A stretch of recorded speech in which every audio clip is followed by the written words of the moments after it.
Hello friends. Bank के लिए एक न्यूज़ काफ़ी खतरेमंद है, एक खतरे का घंटा है। क्यों? हाल ही में एबीपी न्यूज़ के एक आर्टिकल में ये न्यूज़ पब्लिश हुआ है कि इन्वेस्टर्स जो एफडी और आरडी में इन्वेस्ट करते थे, उसमें large amount of customers investors move कर रहे हैं टूवर्ड्स द इक्विटी मार्केट और म्यूचुअल फंड्स। पर क्यों ये large amount of investors clients equity market और म्यूचुअल फंड को ज़्यादा सा सेफ और इन्वेस्टमेंट के लिए काफ़ी बेहतर मान रहा है? इसको अगर डीप एनालिसिस करते हैं तो कुछ पॉइंट्स हम लोगों को यहाँ पे निकल के आते हैं। कुछ पैरामीटर्स में हम एफडी आरडी बैंक का डिपॉजिट्स को कंपेयर करेंगे इक्विटी म्यूचुअल फंड्स और डेट फंड्स के साथ। देखा जाता है कि हम लोगों के पहले जो हम लोग पिताजी थे या ग्रैंडफादर्स लोग थे, उन लोग क्या करते थे, एफडी को काफ़ी सेफ मानते थे अपने पैसा को डिपॉजिट करने के लिए। मैंने ये भी देखा था कि कोई लोग पोस्ट ऑफिस में अपना अमाउंट को पार्क करते थे कि वो 5 साल में डबल हो जाएगा इसके बेसिस में। पर आज का जनरेशन में देखा जाता है 5 साल में तो वो कभी डबल होता भी नहीं है, 10 साल में भी डबल होना काफ़ी नामुमकिन ही लगता है। आप अगर देखेंगे जो एफडी और आरडी में रिटर्न्स बैंक हम लोगों को देते हैं, वो आज एट प्रेजेंट रेट में आप देखेंगे लगभग 6%, 5.5% या 7.7% फॉर सीनियर सिटीजन के लिए। हालांकि हम कंपेयर करेंगे तो लगभग 6.5 इसका बीच में रहता है। इसको आप अगर इकोनॉमिक फिनेंशियल इन्फ्लेशन के साथ अगर कंपेयर करेंगे तो इकोनॉमिक फिनेंशियल जो इन्फ्लेशन होता है वो लगभग 5 to 6% होता है। यानी कि बैंक का जो एफडी में आपको रिटर्न मिल रहा है वो इन्फ्लेशन को भी बीट नहीं कर पाते हैं। ये एक मेजर कारण है, ये जो इन्वेस्टर्स लोग हैं वो लोग मूव कर रहे हैं टूवर्ड्स द इक्विटी और म्यूचुअल फंड में। क्योंकि इक्विटी और म्यूचुअल फंड में अगर आप इन्वेस्ट करते हैं तो हर साल तो नहीं, लगभग 3 to 4 या 5 ईयर्स में जो अमाउंट रिटर्न आते हैं वो लगभग 12% के अबव ही होता है। तो कहाँ 12% और कहाँ 6.5%। ये जो गैप है रिटर्न्स का, ये एक मेजर इम्पैक्ट होते हैं इन्वेस्टर्स के लिए, जो ज़्यादा से ज़्यादा अभी के डेट में इन्वेस्टर्स लोग शिफ्ट हो रहे हैं इक्विटी और म्यूचुअल फंड में। हाँ, म्यूचुअल फंड में और एक फंड है डेट फंड, उसमें भी मान लीजिए कभी जो रिटर्न्स आते हैं 7.5 के ऊपर 8.5, कई डेट फंड में तो आपका 10% के भी अबव मिलते हैं। वो भी कंपेयर किया जाता है तो देखा जाता है एफडी से वो ज़्यादा होते हैं। तो ये तो एक रिटर्न्स के लिए इन्वेस्टर लोगों का मूव होना एक मेजर कारण है। ये छोड़ के भी बाकी जो पैरामीटर्स है वो अगर हम देखते हैं उसमें भी एफडी को म्यूचुअल फंड काफ़ी हद तक बीट करते हैं। कैसे? अगर हम पॉइंट नंबर 2 में देखें तो देखे जाता है कि जो एफडी का रिटर्न्स है उसका जो इनकम टैक्स होता है, उसको जो इनकम टैक्स आपको भरना पड़ता है, जिसमें मेजर और लार्ज अमाउंट कैश अगर कोई एफडी में रखते हैं तो जिसका इनकम टैक्स का स्लैब 30% में आते हैं, तो एफडी में क्या होता है, as per the income tax slab के हिसाब से उनको टैक्स भरना पड़ता है। यानी जिसको टैक्स 30% टैक्स स्लैब में आते हैं उसको 30% टैक्स भरना पड़ता है, और जो 10 या 15% में आते हैं उसको उसके हिसाब से टैक्स भरना पड़ता है। यानी कि जो इन्वेस्टर्स एक large amount of money FD में रखेंगे और उसको अगर 30% टैक्स स्लैब में आते हैं तो उसको 30% के हिसाब से टैक्स गवर्नमेंट को इनकम टैक्स पे करना पड़ता है उसके रिटर्न्स के ऊपर में।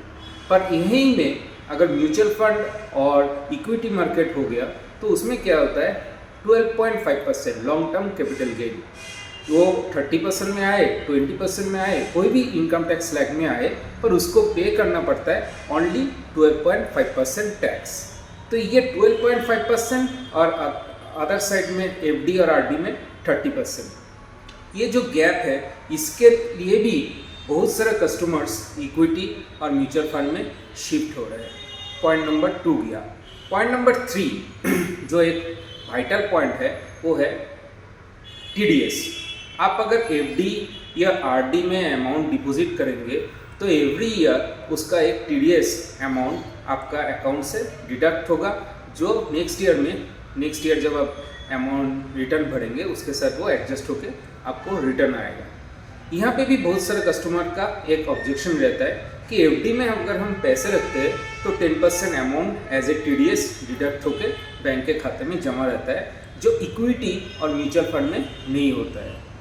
तो ये भी एक कहा जाता है कि tax deducted from the source, इसके लिए भी बहुत सारा इन्वेस्टर्स लोग एफडी को अवॉइड कर रहे हैं। फोर्थ पॉइंट हम अगर देखा जाए तो यहाँ पे हम देख सकते हैं कि एफडी में जो अमाउंट आप रखेंगे, अगर बैंक में रखेंगे तो प्रेजेंट जो सर्कुलेशन है या रूल्स है कि कोई भी अमाउंट, मान लीजिए आप 10 लाख रखे, 20 लाख रखे या 1 करोड़ रुपया रखे, तो क्या होता है बैंक सिर्फ गारंटी प्रोवाइड करते हैं आपको 5 लाख तक। यानी आपका बैंक अगर बैंकक्रफ्ट हो गया या उस लॉस बेयर करते हैं, कोई भी चीज़ बैंक के साथ आगे जाके होते हैं, तो इंश्योरेंस अमाउंट गवर्नमेंट आपको प्रोवाइड करते हैं ओनली 5 लाख। पर आप अगर ये अमाउंट 1 करोड़ रुपया, 50 लाख रुपया, जो बिग अमाउंट है, ये अगर आप कोई भी म्यूचुअल फंड या इक्विटी फंड में रखते हैं तो सेबी के रूल्स के हिसाब से पूरा अमाउंट ही आपका सिक्योर रहता है। यहाँ पे भी एक इन्वेस्टर का माइंडसेट काम करते हैं कि मैं एक बिग अमाउंट ऑफ कोई भी बैंक में रखेंगे तो मेरा तो इंश्योर्ड अमाउंट ओनली 5 लाख ही है, बाकी अमाउंट तो बैंकक्रफ्ट होने से या कुछ भी होने से, लॉस होने से बैंक आपको प्रोवाइड नहीं करेगा, उसका गारंटी भी नहीं लेते हैं। तो ये 4th नंबर पॉइंट भी काफ़ी इम्पोर्टेंट है इन्वेस्टर लोगों के लिए, जो वो जब अमाउंट डिपॉजिट कर रहे हैं तो उसमें वो लोग सोचते हैं। और ये एक सोचने वाला पार्ट है भी, ये एक सोचने वाला पार्ट है भी। 5th हम लोग अगर देखें आज प्रेजेंट सिचुएशन में म्यूचुअल फंड या इक्विटी मार्केट में काफ़ी सारा डिजिटल प्लेटफॉर्म आ गया है, हाथ में आ गया है, लोग यूज़र फ्रेंडली हो गए हैं कि किस तरह से पहले जो लाइन देके फिजिकल शेयर्स परचेस करना पड़ता है, ऐसा अभी नहीं है। प्रेजेंटली जिस तरह से प्लेटफॉर्म लाइक ग्रो, जीरोधा, एंजल वंस और बहुत सारा डिजिटल प्लेटफॉर्म ऐसा है जहाँ पे कस्टमर्स लोग और इन्वेस्टर लोग इजीली अपना अमाउंट इन्वेस्ट कर सकते हैं इक्विटी मार्केट या म्यूचुअल फंड में, एंड इक्विटी इजीली उसको लिक्विडिटी भी कर सकते हैं। तो ये बहुत सारा डिजिटलाइज होने से बहुत सारा कस्टमर को अवेयरनेस भी हुआ है, यंग जनरेशन भी अवेयरनेस हो रहा है कि हाँ कहाँ पे मुझे बेहतर रिटर्न मिलेगा, कहाँ पे मेरा अमाउंट सेफ है। ये सारा पैरामीटर्स को सर्च करके म्यूचुअल फंड और इक्विटी मार्केट में ज़्यादा से ज़्यादा शिफ्ट हो रहा है। और हाँ 6th नंबर पॉइंट ये क्या है कि आप एफडी और म्यूचुअल फंड ये दोनों में जब आप इन्वेस्ट करते हैं तो एक मैटर रहता है एफडी में कि आपको 1 साल तक वो अमाउंट वहाँ पे पार्क करके रखना पड़ता है, नहीं तो बहुत सारा बैंक में 1% पेनल्टी, आपका जो रिटर्न होता है 1% पेनल्टी, और नहीं तो 0.5% से 1% पेनल्टी आपको एज ए पे करना पड़ता है बैंक को, अगर आप 1 साल तक नहीं रखे और कोई इमरजेंसी हो गया, आपको अमाउंट निकलना पड़ रहा है, तो 1 साल के पहले 1% आपको पेनल्टी बैंक चार्ज करता है। पर वहीं पे अगर आप कहीं पे इक्विटी मार्केट में रखे या कोई डेट फंड में रखे या कोई ETF में रखे, तो उसमें क्या होता है कि आपका जो अमाउंट रहता है वो उसमें कोई पेनल्टी आपको पे नहीं करना पड़ता। लिक्विड फंड में अगर आप रखें तो उसमें भी देखा जाता है कोई पेनल्टी आपको 1 साल के अंदर, आपका मान लीजिए 10 लाख रुपये रखे और 2 लाख और 1 लाख रुपीज़ अमाउंट आपको ज़रूरत है इमरजेंसी फंड, वो आप निकल रहे हैं, तो उसके अगेंस्ट में कोई भी पेनल्टी आपको पे नहीं करना पड़ता है। तो ये 6 नंबर पॉइंट और एक टोटल 1 to 6 नंबर पॉइंट आप अगर डिटेल्सली थोड़ी डिस्कस करेंगे तो देखा जाता है कि एफडी और equity market compare to FD and RD से बहुत ज़रा बेहतर है। और कस्टमर्स यही कारण में इन्वेस्टर्स लोग शिफ्ट हो रहा है, कन्वर्ट हो रहा है, अपने अमाउंट को पार्क कर रहा है टू द इक्विटी मार्केट और एफडी, इक्विटी मार्केट और म्यूचुअल फंड। बाय।